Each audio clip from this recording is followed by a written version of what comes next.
So welcome everybody. My name is John Edwards, in case you don't know me. I am the Secretary General of EURASHE. I'm not going to say new anymore because it's been almost a year. And I'm going to, first of all, just say a few words before I pass over to Thomas and Nicola, who are the co-leaders of this community of practice on research.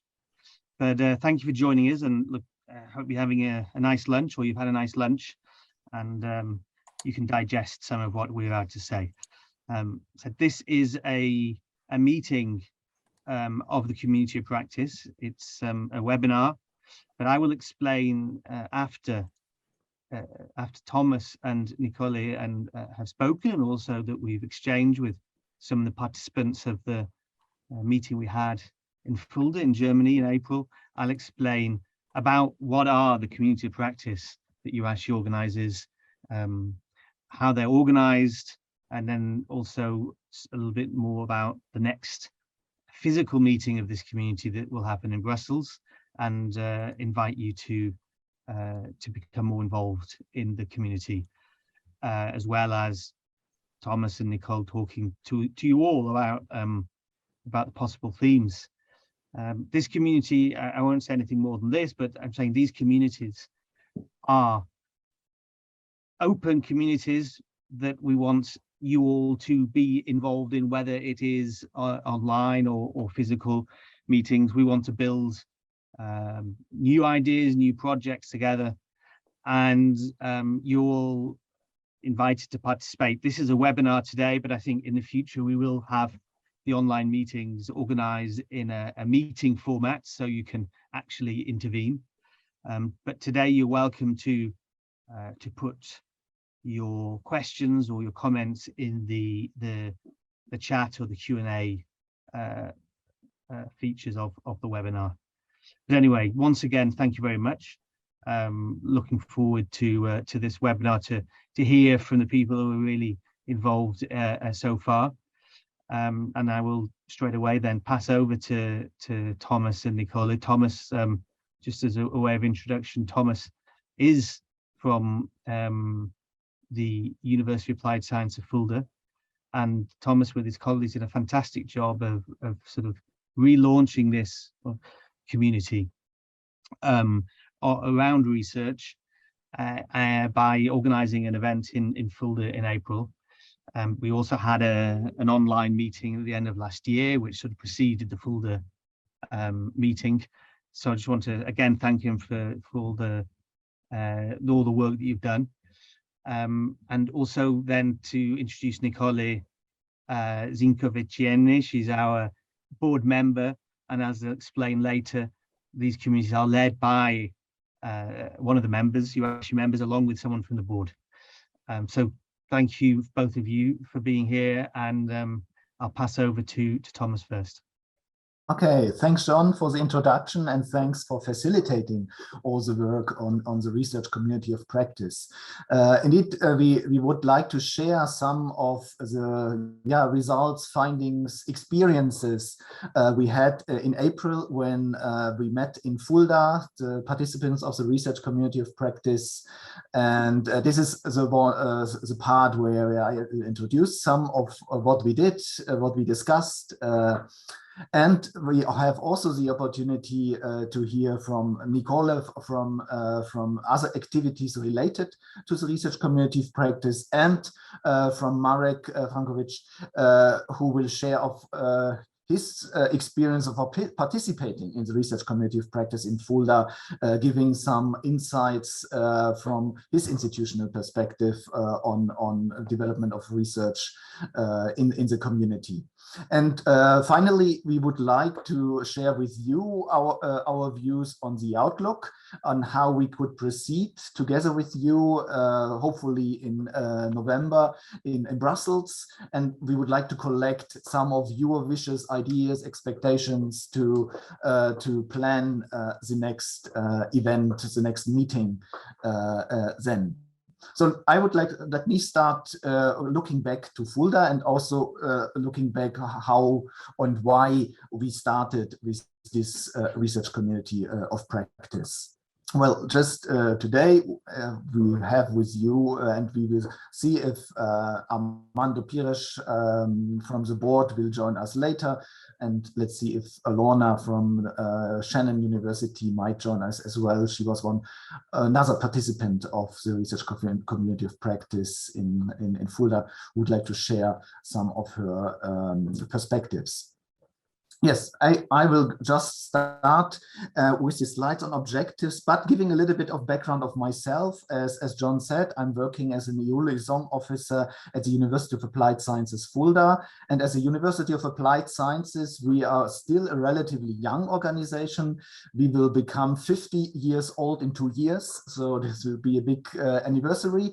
But we can say that, let's say, in the first decades of our university development, we were very much focused on teaching, and the research part really has gained importance in the last 2 decades of our university development. And maybe it can best be reflected when we got the right to award PhDs in 2016 as the first University of Applied Sciences in Germany, but a number of other Universities of Applied Sciences joined later. And so now we have, at least in Germany, quite a number of University of Applied Sciences who have this right of awarding PhDs as part of their university mission. And it also reflects how research has become an important part of strategy and of course activities of the university. However, looking at the number of University of Applied Sciences and the role of University of Applied Sciences in Germany, but also all in Europe, where this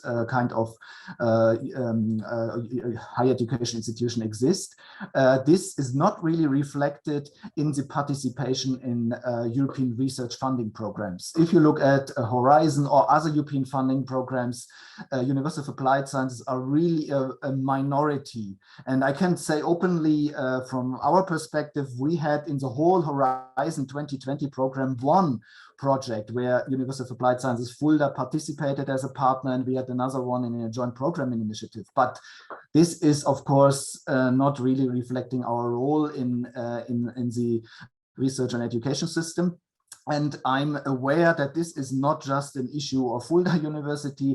This is, you find this issue right across Europe, right across Germany. In general, there is this issue of barriers which exist for University of Applied Sciences to gain full access to those programs. And I was aware that we are not alone with that. And you know, it was natural when we became member of EURASHE, the umbrella organization, that we were seeking ways how can we exchange on a working level with other like-minded people, like-minded organizations who see the same issue and who would like to share their strategies, experiences, who like to connect.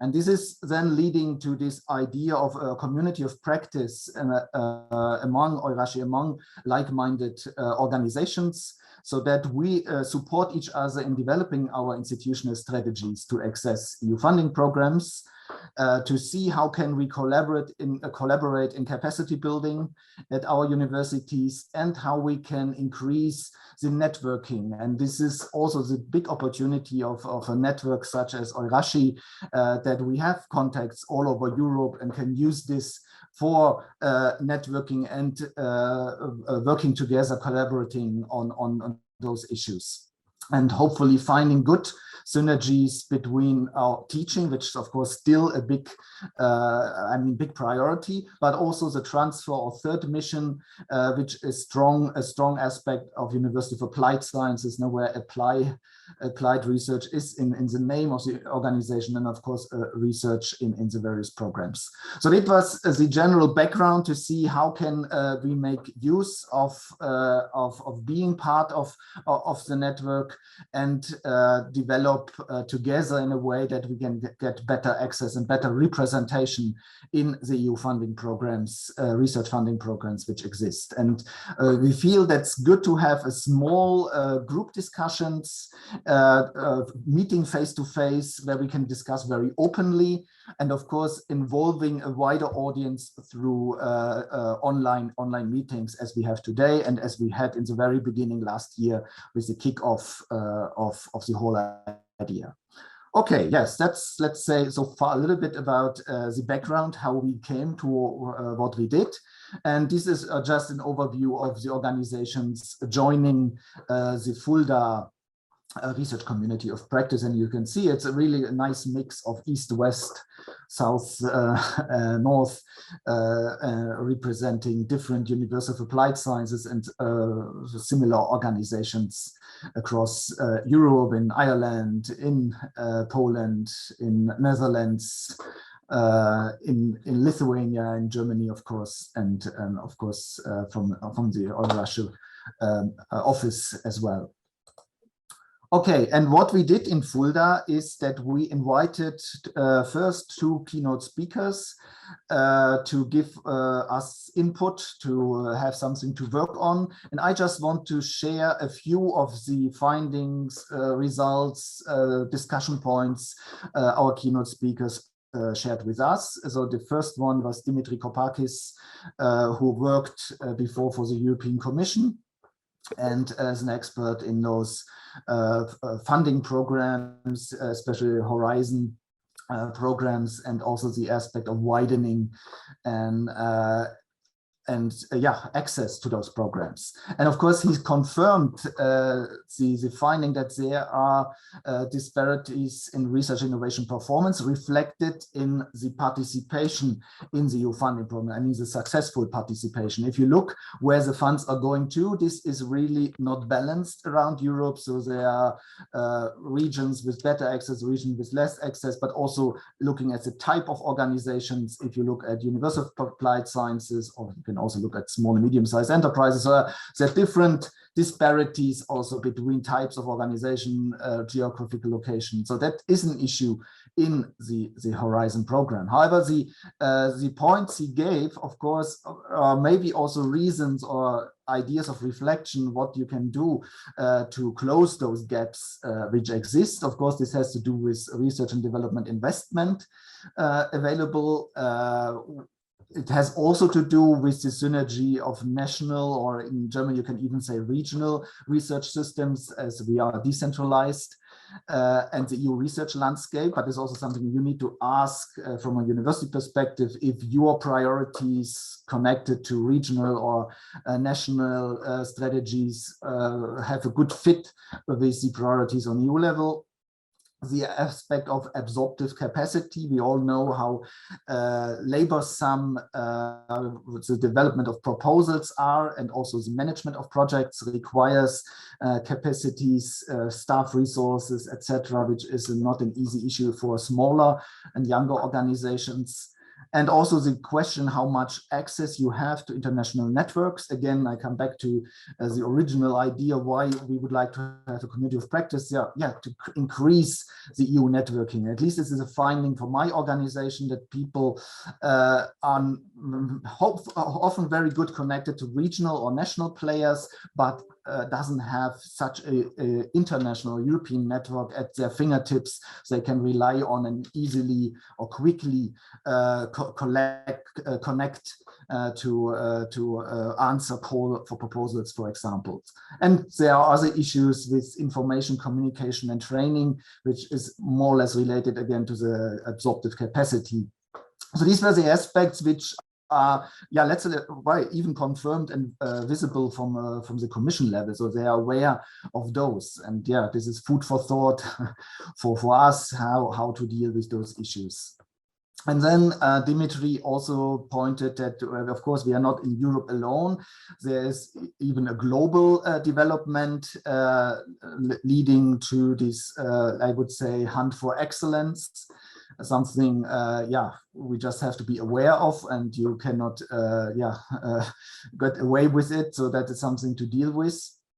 and that this focus on excellence, science, productive efficiency and innovation is something which is, yeah, not only coming from national and European players, it's something which is even in a wider perspective a global issue for the whole higher education and science area. And that funding is getting more and more competitive. You can, of course, question if this project-driven approach is always the right one, but it is unfortunate, I would say, unfortunately, the one we have to deal with, and this will not go away soon.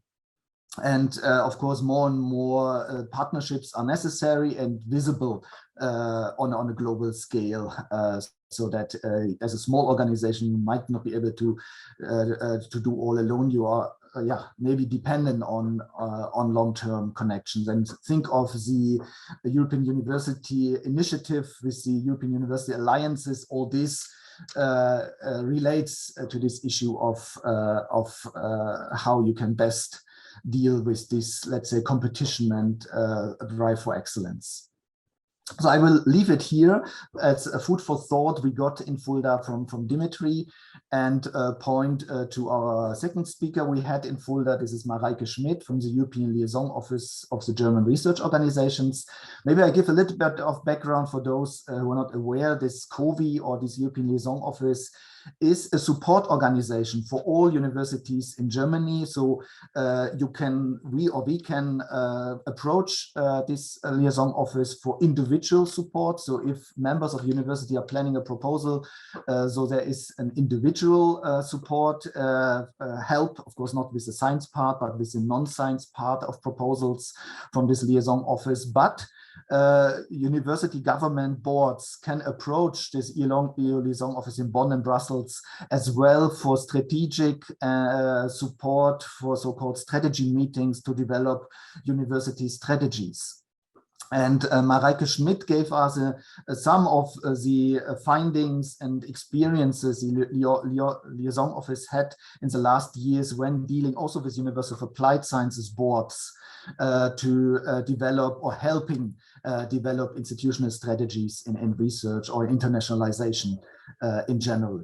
And that's why also she was relating to the fact that if you don't want to depend on individual successes, individual researchers who are lucky enough to get one or two research proposals through, then you need to develop an institutional systematic approach, how you can better access EU funding programs, and especially Horizon, or now Horizon Europe before Horizon 2020. And so it needs to start with the head of the institution. It needs to be a strategy building process involving all departments, involving the researchers, and also thinking about a system to give incentives to and recognition of the ones who dare, I would say, and who go into European programs, because we are all aware that especially in University of Applied Sciences, you still have quite a teaching load, a higher teaching load, at least in Germany, compared to traditional universities. So there is less time for research and internationalization activities, and this means even more incentives should be given or needed to be available for members of the university who start and who get involved in European projects and European proposals. And there should be something what she called a youth-friendly atmosphere in the university. So an awareness that you need to go to travel, even if you can do a lot of online, but trust building, networking still depends on travel. So there must be time and resources for travel, and there shouldn't be even more barriers to that. And it's also a matter of recognition that head of departments, deans, or also the president or vice president recognizes people who are active there. And this doesn't have to be with money. Of course, resources always help, but also, like I would say, this moral support, showing how important it is for the university, and that the extra effort is recognized even also by the directors and boards, that this is not coming from alone and needs extra effort by university members. Yes, and how this can be done is, yes, to see that EU activities are embedded in the overall context of the university. So if you think of personnel recruiting a strategy, of course, the EU part should be part of it. It's a question of that people recruited can speak English, that people might have experiences, former experience with European programs is just one example. And also to see what is the added value beyond the funding. I mean, the funding will always be a smaller part compared to national or regional funds, but to recognize that these approach to work together with other people in other countries gives extra value for the university. Of course, scientific value, but also it might lead to student exchange, staff exchange. The whole internationalization of the university can benefit from those projects, as an example. Yes, and of course, to see that where are the high potential areas for successful participation, as probably we will not with all areas of the university be successful. So it's necessary to focus on the ones where university feels they are really yes, they are on top of advantage. They have excellent research or good results in national programs, and this is something to build on. So don't make the mistake to try to get everybody involved, but to see if you can set priorities. And yeah, of course, to have a short, midterm, and long-term perspective. But also investing in the research support. As I said, I'm a EU liaison officer, so in Fulda, the university started early to say we shouldn't just depend on traditional universities, because in the earlier days, the idea was that this research support from traditional university could also do the job for the University of Applied Sciences. Now in Fulda, as I said, we need our own research support and have to build it step by step. And I think this is also reflected in what Marika Schmidt told us, that you need in the administration people who are aware of the programs, have experience in project management, and can support their researchers in that.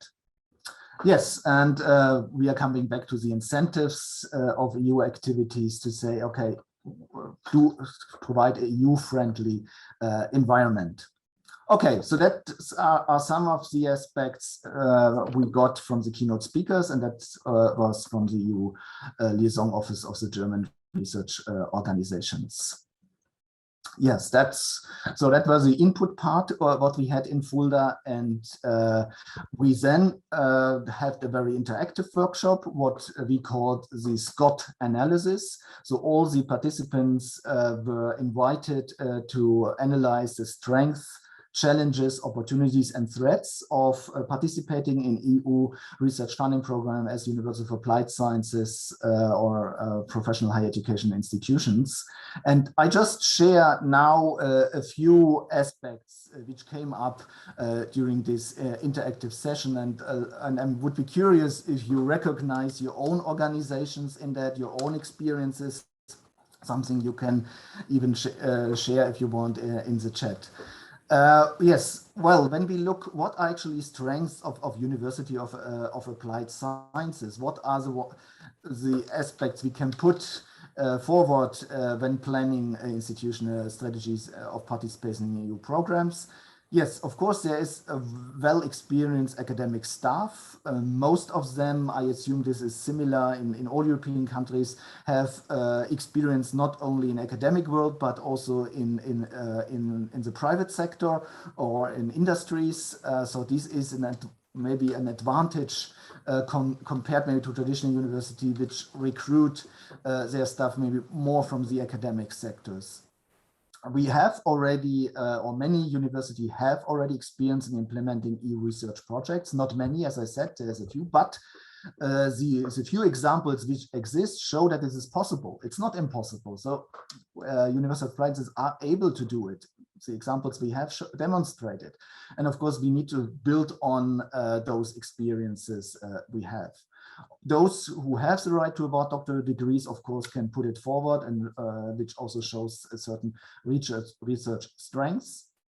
And of course, as a strong point, University of Applied Sciences are regional connected, and most of them have a very big network with industries, with private sectors, with innovation actors, which is actually really an advantage, looking how important innovation is part of the research innovation framework program of the Horizon program. So this is indeed an advantage. Also, the providing access to users and of research results. This is, I think, not to be underestimated. Of course, there are also challenges. Otherwise, we wouldn't have this issue of missing representation in those programs.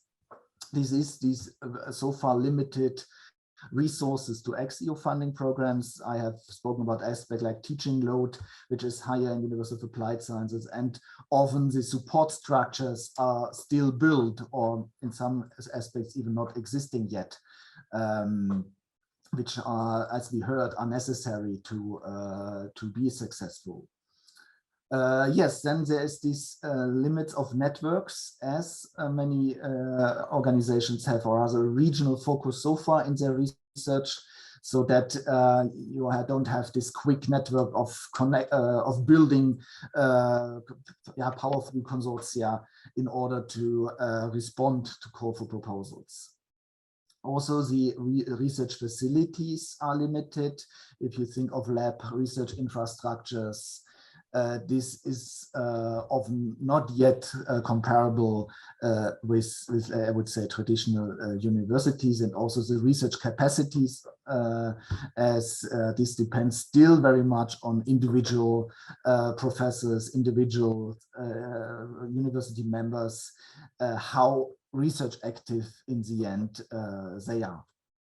Yes, these are the, I would say, key challenges we identified, and these are just some pictures, some impressions, how it went, how we developed this SCOT analysis together.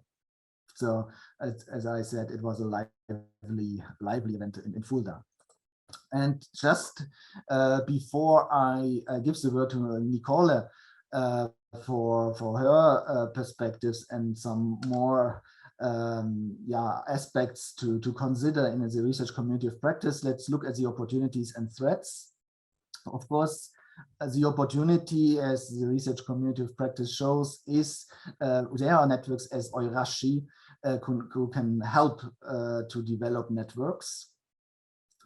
There are also developments for professional doctorates, or in general, the developments in university industry, university business relationships, especially for University of Applied Sciences, a field which can give opportunities for European programs. Yes, the possibility to do it together, to have joint EU-funded projects, also resulting maybe from work such as in the community of practice and other EURASHE or other network events. And of course, there is an ongoing development of capacity building in research, in the research area. And this is, of course, an opportunity we have to build on if we keep the EU perspective in mind. And as I said earlier, that in all aspects, recruiting, further education, capacity building, so long we keep also the EU and international perspective in it, then it can develop in an opportunity. There are also threats, and not to neglect, something we have to minimize the risk involved with it. There is a lack of support of national governments, depending a bit on the country and region, but not all governments are in favor of this development of University of Applied Sciences. It depends very much always on the political side, who is in the government. We have the same or similar experiences. There are insecurities regarding academic careers. especially if you look at PhDs, what comes after, or in the recruitment aspects. And of course, the competition is not getting less, even more in those programs. And again, we have to check where it's worth to invest, depending on success rates in those programs. Yes, so this is, let's say, a kind of wrap up and summary and sharing of what we did in Fulda. Before we discuss further and hear about also some of the experiences from a participant, I would like to give the word to Nicole, because especially as a capacity building, I think is an area where she can elaborate on, and I'm happy for her joining and providing her perspectives. Thank you, Thomas, for a very clear review of what we did in Fulda. It was really a very nice meeting, a very nice research community of practice from that point of view, that it was rich in content and very nicely emotional. You know, we really need such meetings within EURASHE platform in order to know each other much better and to link ourselves for better communication and for synergies. You know, what I would like to add is, well, first of all, I think I have to introduce myself. I'm Nijolė Zinkevičienė, and apart from being a EURASHE board member, I work as a Vice Rector for Research and Partnerships at Vilnius University of Applied Sciences, Lithuania. And you know, though we have very similar missions in the European professional higher education institutions, we are rather different, with different, you know, experience, different national legislation backgrounds. So it's very important to have you know, a network of people who are directly involved in research or organizing research, especially as we are linked with, we are associated with applied research. It's very important for us to have our own platform where we could know each other better and create synergy.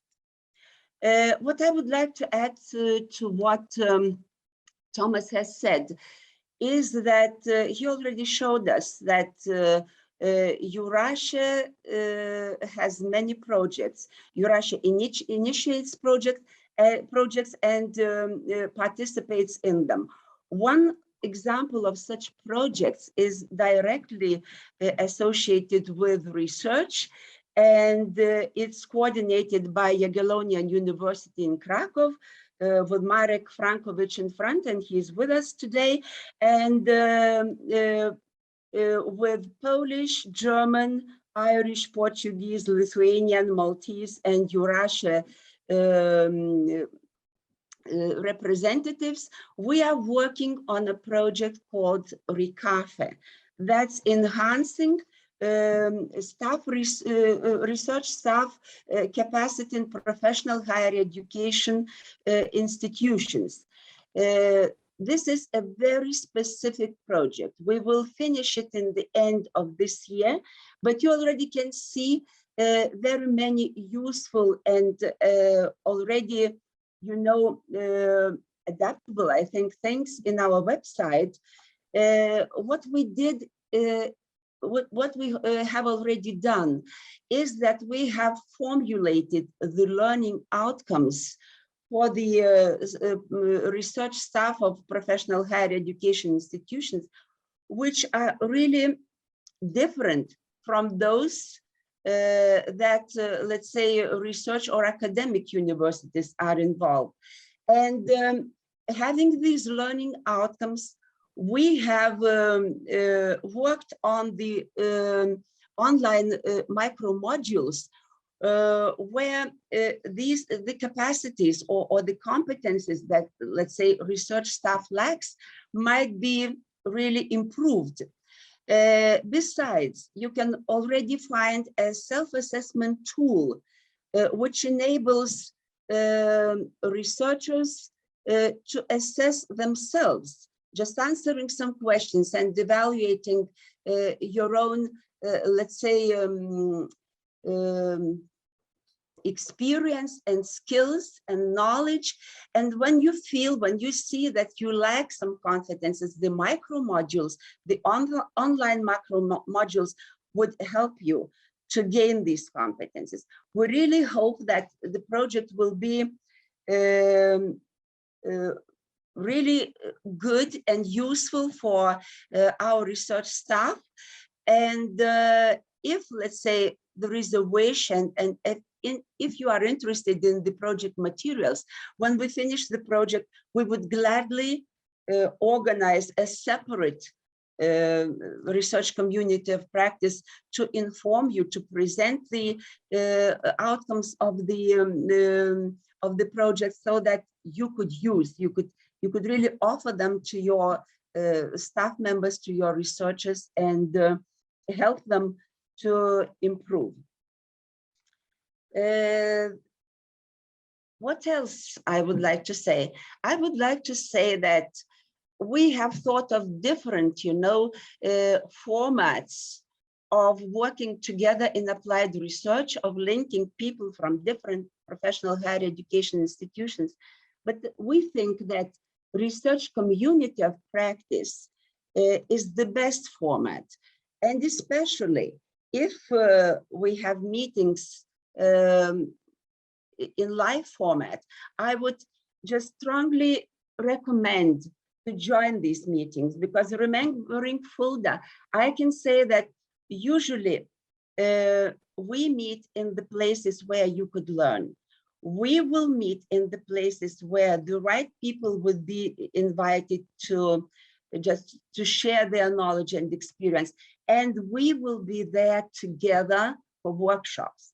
If you ask me what I liked most of all in our Fulda meeting, besides the very important and very rich presentations that we had from our key speakers, I liked the workshop most of all, because this was the time when we really communicated, shared. Of course, we were too few.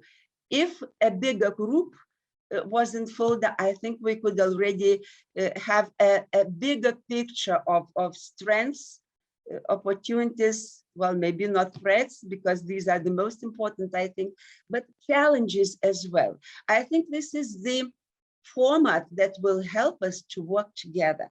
And well, I would like really to invite all of you to join our further meetings. Thank you very much. Thanks a lot. Sorry for my bad voice. It's because of the, changing autumn weather, I think. I'm not in the best shape today, but many people are. Thanks a lot, Nicole, even more for the circumstances.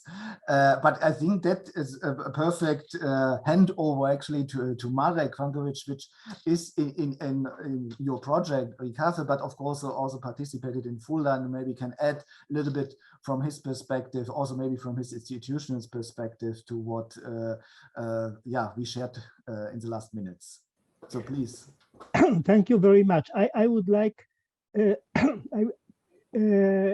I will share my screen for a while because I have a couple of slides. Yes. So just a moment. Where is? Okay. Okay. So I hope you see my slides. Yeah. Oh. Yeah. You see. Yeah. Perfect.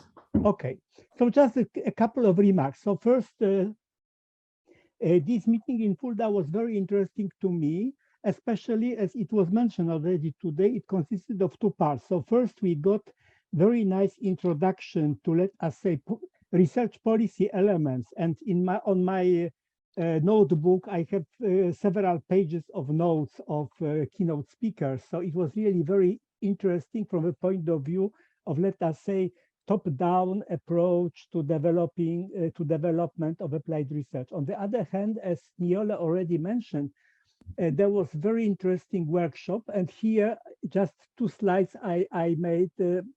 You see, with all these small pieces of paper around, yeah, where we collected some ideas. So it was very interesting because it was something just, you know, creation of different ideas, as there was a group of us, around 10 people or so.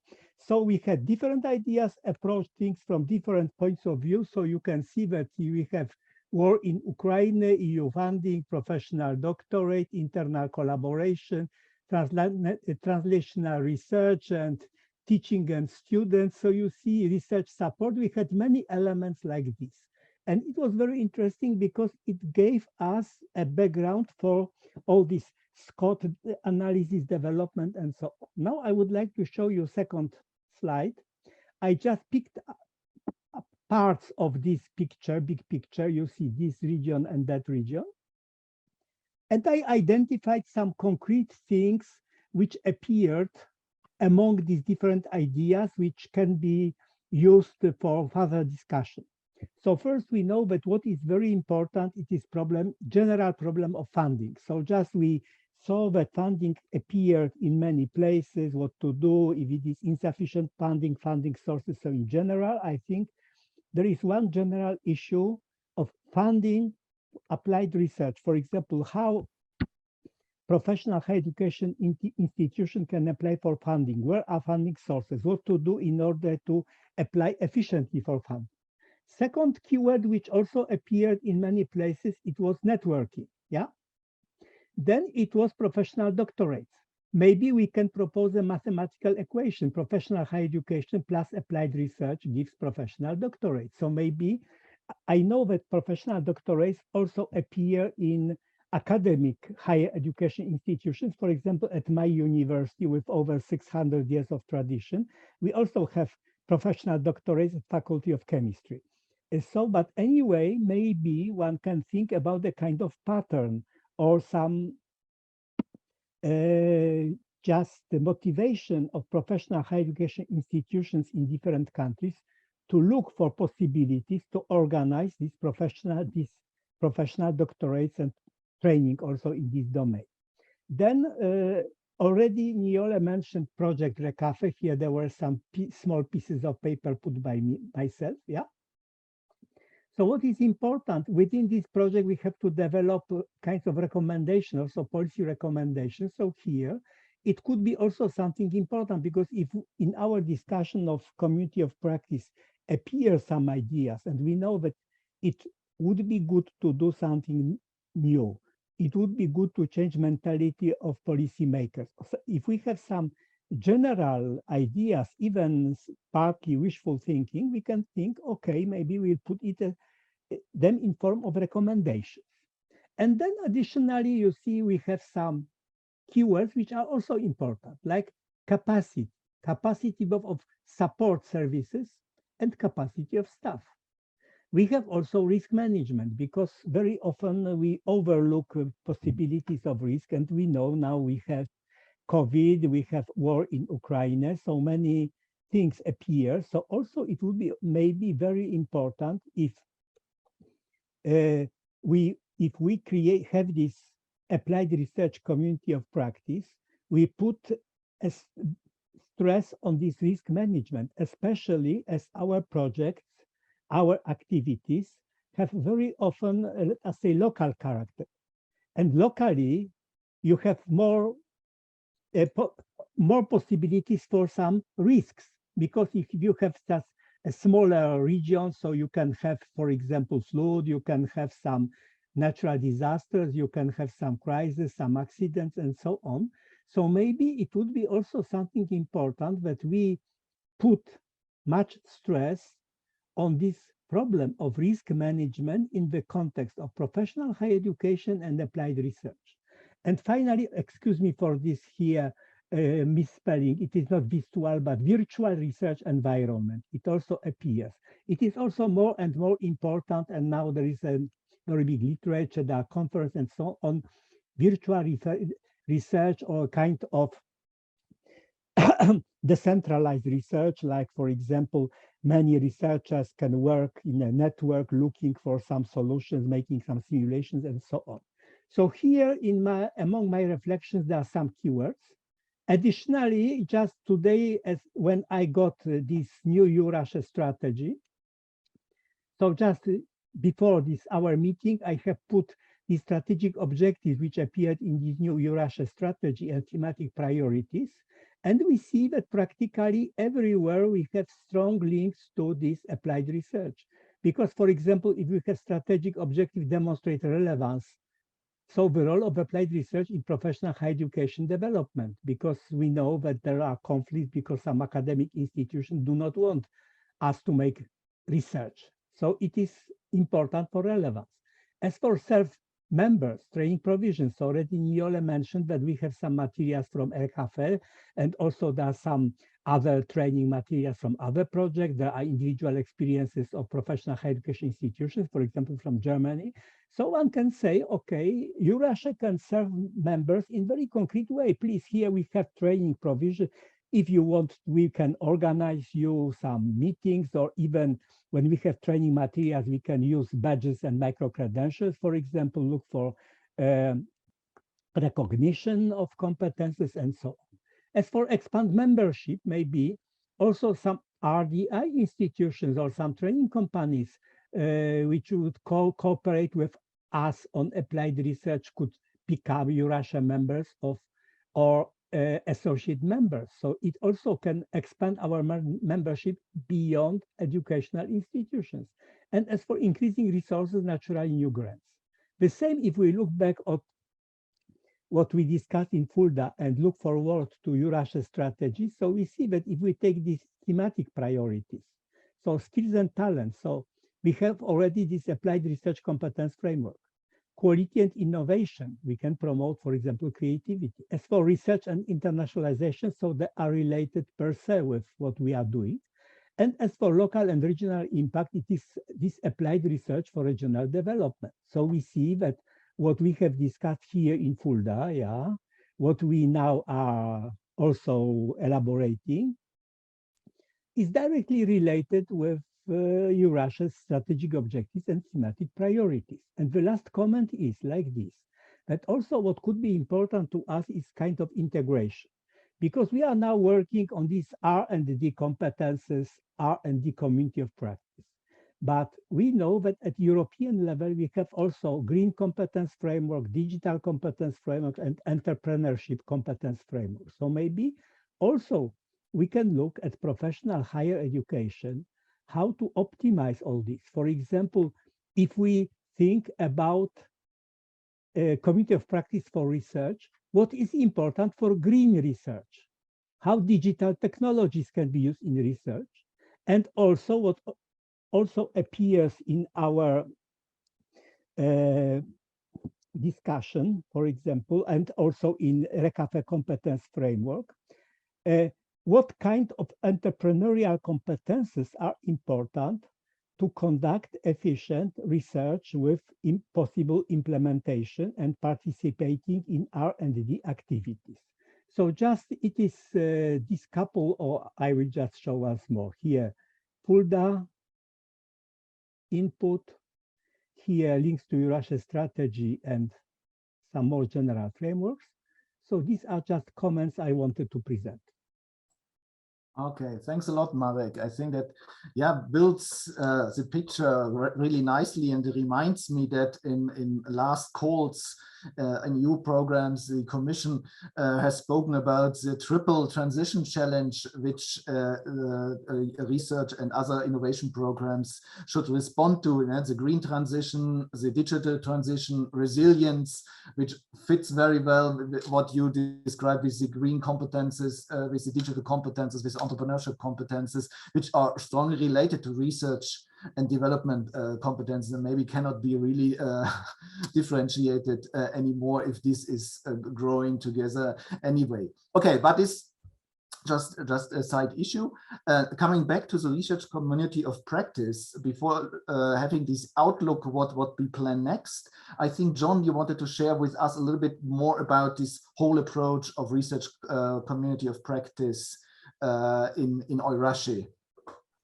Thomas, thank you. Yes, but before I do that, there is a comment which you may not have seen. It was in the Q&A, and it was from, in fact, no other than Dimitri Kopakis, who was with us in Fulda as well, making the point, rightly so, I think, about the strengths of University of Applied Science being close to regional innovation ecosystems.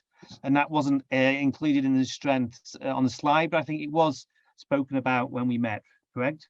Yes, yes, yeah, of course. This regional interaction is, I mean, one of the strong factors from University of Applied Sciences, although it maybe has prevented us so far from being as international as maybe other players. But indeed, yes, this regional connection is something we can build on if we combine it well enough with the internationalization perspective. Yes, that's interesting. That dichotomy, which shouldn't be actually dichotomy, between the regional and international levels, is something that I'm sure will feature in our community as going forward. I mean, before I or while, in fact, I give you that overview of the community of practice in EURASHE and how they're organized and how you can get involved, all these attendees here today. If you have any other comments about what was said just now from our three speakers, you're all welcome to, as I said, put it in the chat, I recommend, because I said we're in a webinar function. You're not able to intervene this time, but you can put it in the chat.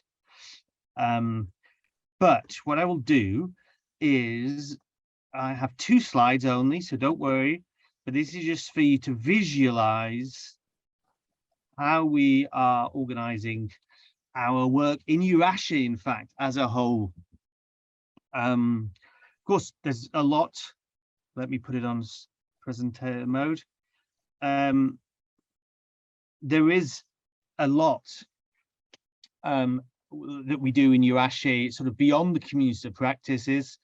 I won't go through all of it now, and most people who are here in the webinar, I think, are members who know EURASHE already, so you'll know about our annual conference, and then all the sort of work we do in Brussels in terms of advocacy and so on. But when it comes to content and when it comes to engaging with members and non-members, a key plank of the multi-annual strategy that Marika was very kindly gave an overview of, so I don't need to do myself, but a key plank of implementing the strategy are the community of practice.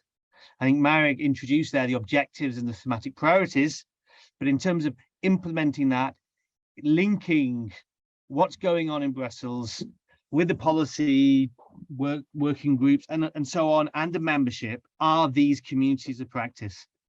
It's important to underline that this webinar today is part of this wider strategy, and that will be implemented over the next 3 years.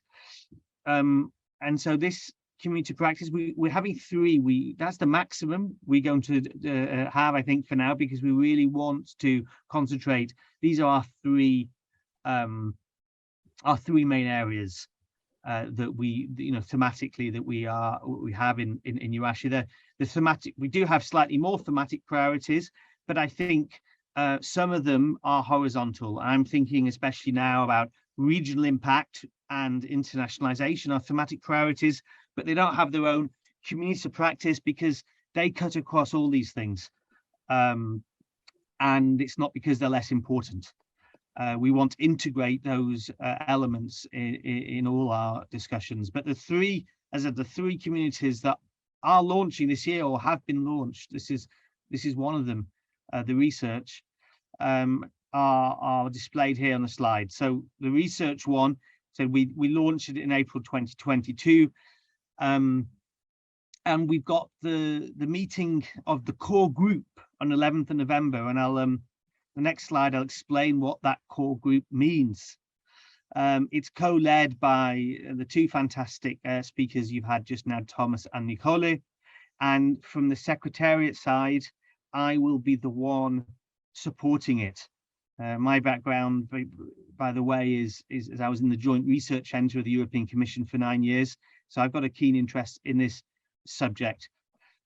Just for information, the other two, one on quality assurance, that is going to be launched on the 13th of October in Namur, a physical event. You can find information on our website.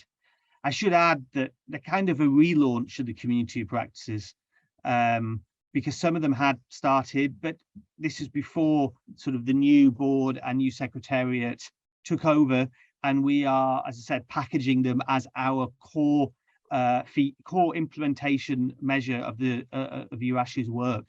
So we are relaunching that in Namur, and from the secretariat side, we have our new team member Jakob, who is going to support it. He is very familiar with quality assurance, and it's going to be co-led by a member, Elko from Utrecht, UAS in the Netherlands, and Anna Tekilazic, our board member.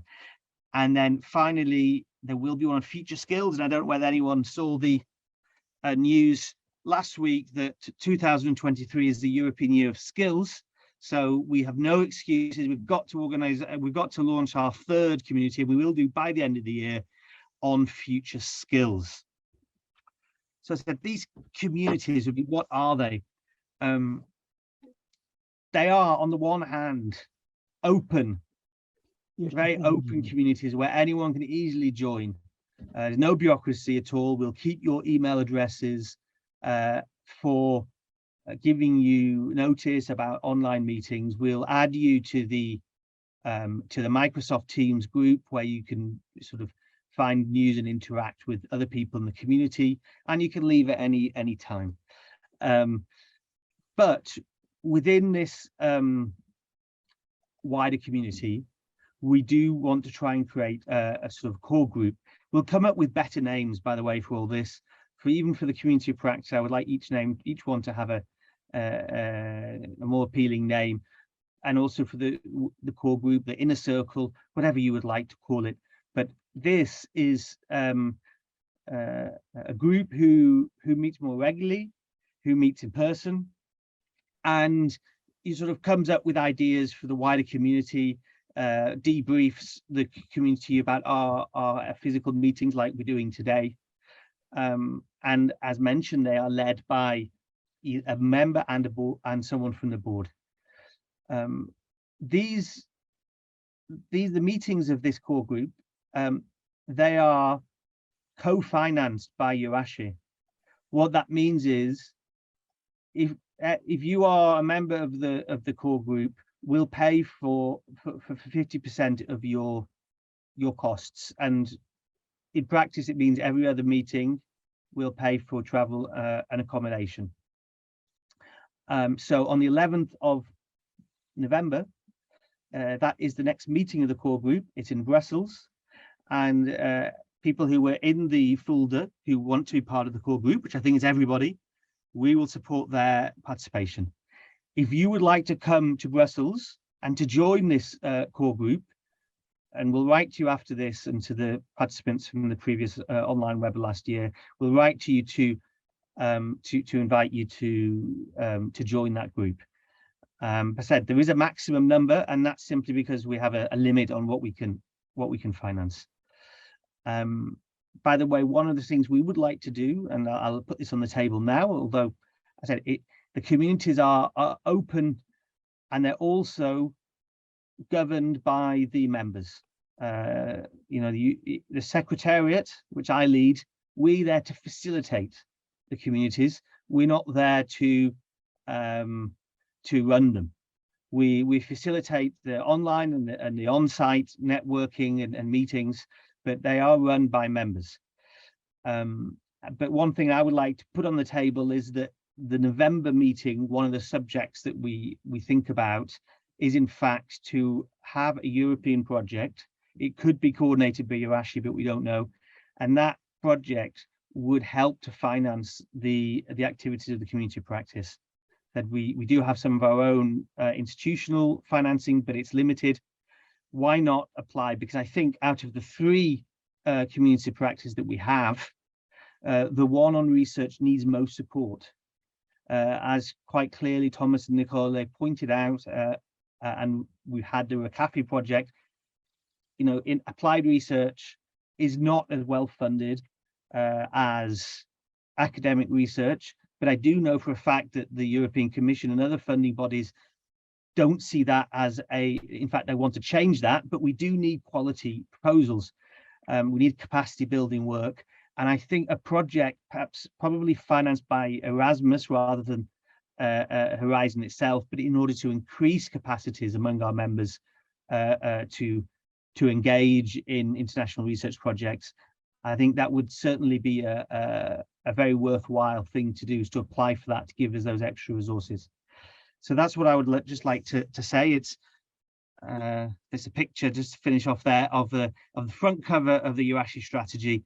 This research community practice and the others, I said, are core elements of that. And I invite you all to be involved in them and in implementing our strategy together.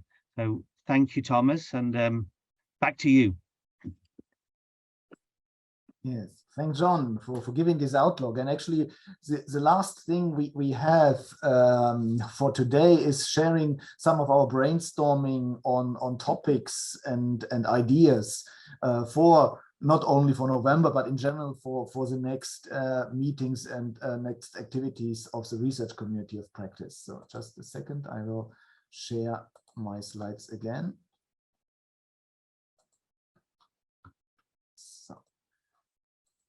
Yeah, so I just will go through those ideas quickly, and also, of course, asking, as I understood, the chat is now available for everybody, all participants of today, of your ideas, your comments, wishes, expectations, thinking about maybe if you think about joining us in Brussels or joining us in future events, participating in the work of the research community of practice.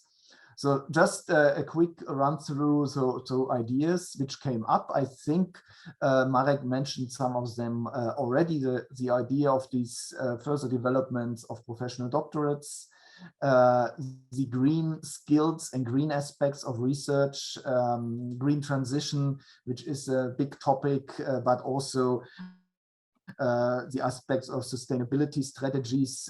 Think of the Green Charter, of Marie Curie programs and other programs of the Commission, which requires you already to think about the ecological footprint of research itself. So there's a lot of aspect and requirements and things to do and discuss how University of Applied Sciences can react to that. Risk management, we heard from Marek, also an important aspect. The virtual research possibilities, digitalization is very strongly connected to that. Of course, we were thinking, as John mentioned, that we could benefit from cooperation project schemes under the Erasmus program to put more resources on what we do together to institutionalize our, let's say, informal community of practice so far into project work for the benefit of those participating in it. Of course, looking at Horizon Europe, here, when we're thinking about joint projects, maybe it's less about the strong research part, because this is much up to individual researchers, but there are, of course, other aspects like this widening the European research area calls, which are a bit more horizontal and helping to develop, like what we heard about the regional connections, and so there are maybe opportunities there to collaborate in those aspects. Of course, the whole connection of responsibility to society, citizen science, outreach. This is again connected to the horizontal topics, European research area topics of Horizon Europe, but also in general something which would be worth to look at it. And maybe because also this relates to the strength of University of Applied Sciences as our connection to schools, to regional actors might help us to be more agile in these aspects than maybe some bigger traditional organizations. Yes, of course, to share our policies in the strategic development of University of Applied Sciences. And yes, combining academic with practical, indeed, that's also what we do. We want to do, keep our meeting itself very practical, as hopefully we could put across what we did in Fulda. There are opportunities which we might have not used yet.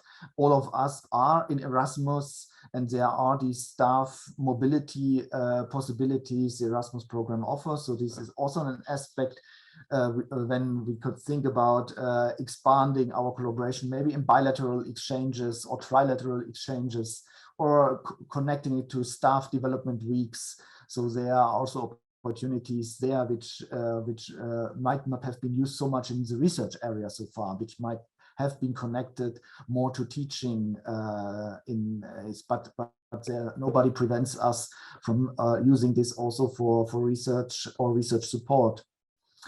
Yes, and in general, to share good practices on research, technology, innovation, culture, also maybe how to create an EU-friendly environment at the university, as one of our keynote speakers coined it in April in Fulda. And in general, of course, to share availability of EU research funding opportunities, especially those who are more accessible for University of Applied Sciences than others. I mean, Horizon Europe is a big program with a lot of sub-programs, so some of the programs might be easier to access than others, and sharing experience there could be helpful. And of course, as I mentioned, developing joint proposals when we meet. Yeah, these are the ideas we have so far. So we look forward for any further remarks, ideas from your side. So please feel free to use the chat. And I need to see. So we would like to take advantage of it and invite everybody to join us in Brussels or in one of the next meetings which we have. Yeah, that would be all from my side. I know that I think Armando, I thought I have seen him, wanted to, I saw him joining us, but maybe he will be back soon, or John would like to close the. Well, I mean, Armando will conclude, but I mean, just to give us, give people maybe a little bit more time if they do want to say something, perhaps as they can't speak, but perhaps, you know, the speakers, the other two speakers, Nicole and Marek, may just give some thoughts on what you would like to see the community of practice addressed, let's say in the medium term, but also at the meeting in the core group in November, how we can take forward some of these ideas that you can see there on the slide. And then, as I said, maybe Armando will be back to conclude. Otherwise, I will say, oh, he is there. But let's just do that first.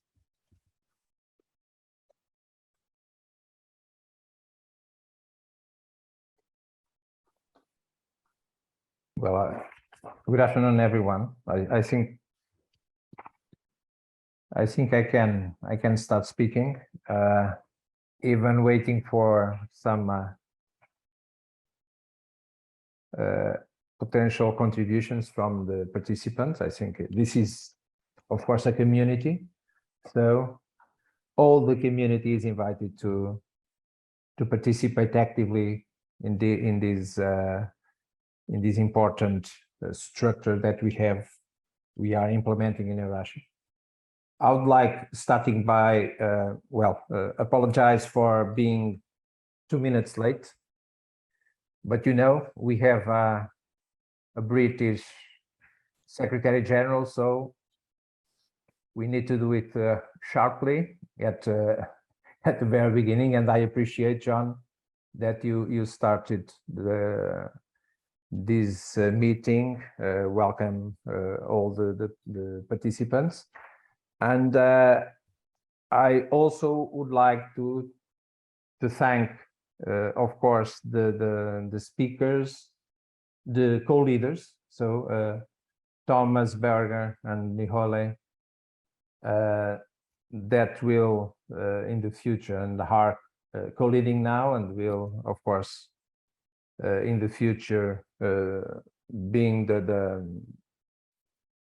the leaders of this important community of practice.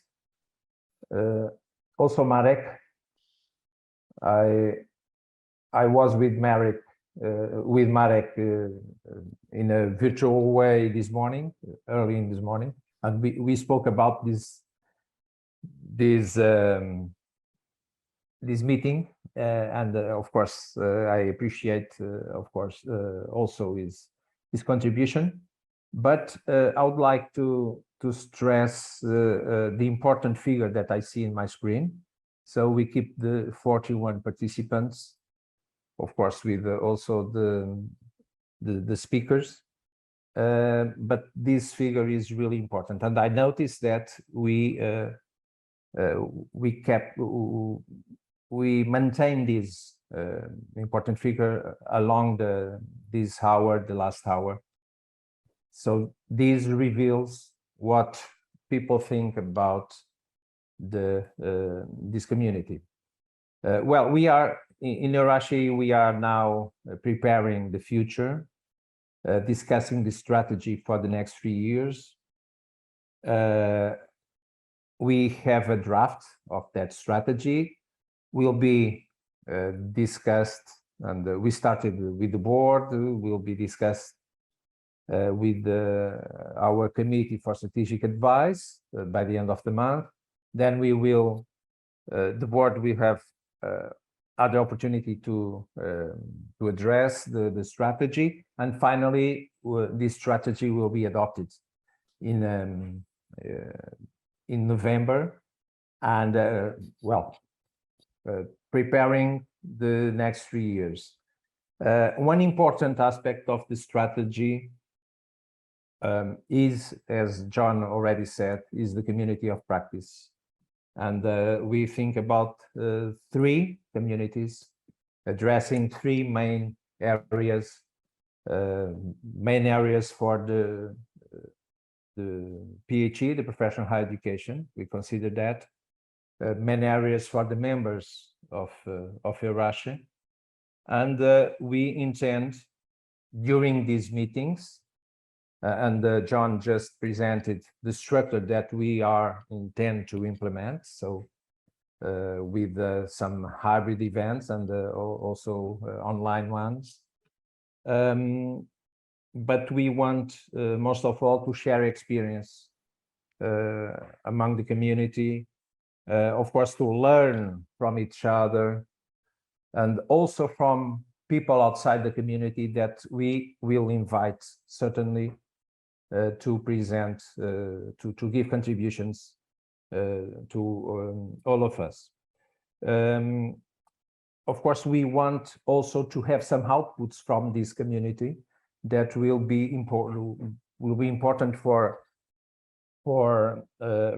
EURASHE members, and also trying to influence the politicians, the commission, the different structures that we have in Europe regarding higher education, of course, mainly, and also the important topic of the projects, to develop new projects, to address important themes, keeping in mind what is happening to us as a continent,